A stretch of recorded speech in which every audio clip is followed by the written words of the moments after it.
Assalamualaikum, bonjour. Pada pertemuan ini, Madam tidak sendirian. Madam ditemani dengan rekan Madam, yaitu Madam Christine.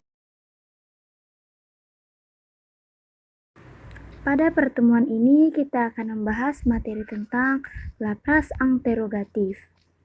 La phrase interrogatif adalah kalimat yang mengandung intonasi meninggi atau makna pertanyaan. Secara umum, kalimat tanya dalam bahasa Prancis tidak terlepas dari tingkat kesopanan. Oleh sebab itu, ia dibedakan menjadi 3 jenis. Yang pertama ada langage familier. Langage familier biasanya digunakan dalam komunikasi lisan kepada orang-orang yang dianggap sudah kerap. Yang kedua ada langage courant. Biasanya digunakan dalam komunikasi lisan dan tulisan kepada orang secara umum. Dan yang ketiga ada langage formel. Biasanya digunakan dalam komunikasi lisan dan tulisan kepada orang yang dihormati. Tingkat bahasa familier. Model pertanyaan menaikkan intonasi pada akhir kalimat. Intonation monton. Tingkat bahasa courant atau standar. Model pertanyaan menggunakan frasa est que. Tingkat bahasa formel soutenu. Model pertanyaan menggunakan inversion, membalikan posisi verba. Nah, selanjutnya kita akan membahas tentang question ouvert et fermé bersama Madam Christine. Yuk, lebih jelasnya lagi, dengarkan penjelasan Madam ya. Nah, yang pertama itu pertanyaan terbuka atau question ouvert. Apa sih itu? Merupakan pertanyaan yang memerlukan jawaban penuh yang menggunakan pengetahuan atau perasaan narasumber. Nah, biasanya pertanyaan terbuka ini menggunakan kata pertanyaan. Yang pertama, quand, kapan, untuk menanyakan waktu terjadinya suatu peristiwa. Contohnya, tu es ne quand? Je suis ne 13 Oktober 2000. Yang kedua, di mana, untuk menanyakan letak atau alamat suatu tempat atau daerah. Contoh, tu habites où? J'habite cette rue Imam Bonjol. Nah, yang berikutnya itu qui, siapa, untuk menanyakan pelaku yang terkait dalam suatu peristiwa. Selanjutnya, quoi atau que itu apa, tetapi dia diikuti kata kerja ataupun aktivitas. Kemudian ada quel, itu juga artinya apa, yang bisa artinya juga yang mana, tetapi dia diikuti oleh kata benda ataupun nama. Nah, berikutnya combien, berapa, untuk menanyakan harga atau jumlah suatu benda. Nah, contohnya sudah ada di bawah ya, dibuat Madam ya. Semoga mengerti ya.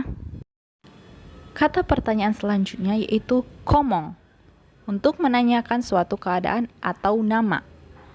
Yang terakhir ialah pourquoi, yaitu mengapa, menanyakan suatu alasan. Rumusnya biasanya pourquoi tambah subjek dan tambah verba. Dan yang kedua itu pertanyaan tertutup atau question fermé. Apa sih itu? Merupakan kalimat tanya yang bersifat tertutup yang hanya membutuhkan jawaban ya atau tidak. Nah, biasanya question fermé ini terdiri atas 3, yaitu intonation, phrase est que, dan inflection. Apa sih itu? Nah, mari Madam jelaskan.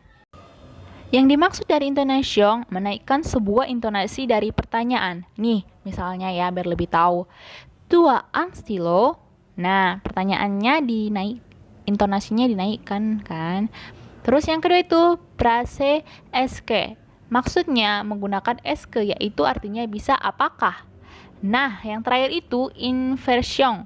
Kata tanyanya dibalikan dengan cara verba atau auxiliary-nya terlebih dahulu, terus subjeknya.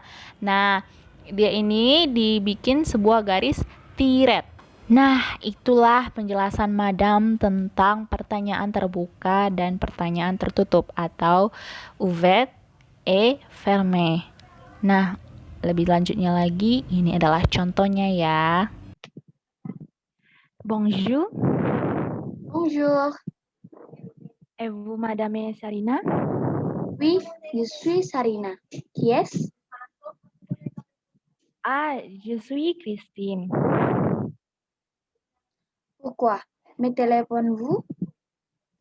Je vous téléphone parce que je veux la permission de ma fille Karina. Karina? Êtes-vous la mère de Karina? Oui, je suis la mère de Karina. Pourquoi? Avec Karina? Elle n'est pas à l'école parce qu'elle est à vieuvre. Ah oui, je vous comprends. Serait-elle là rapidement? Merci beaucoup, madame. Au revoir. Je t'en prie. Au revoir. Nah, selesai sudah video dari Madam Sarina dan Madam Christine. Semoga bermanfaat ya video pembelajaran ini. Nah, jika ada salah kata mohon dimaafkan. Merci beaucoup. Au revoir.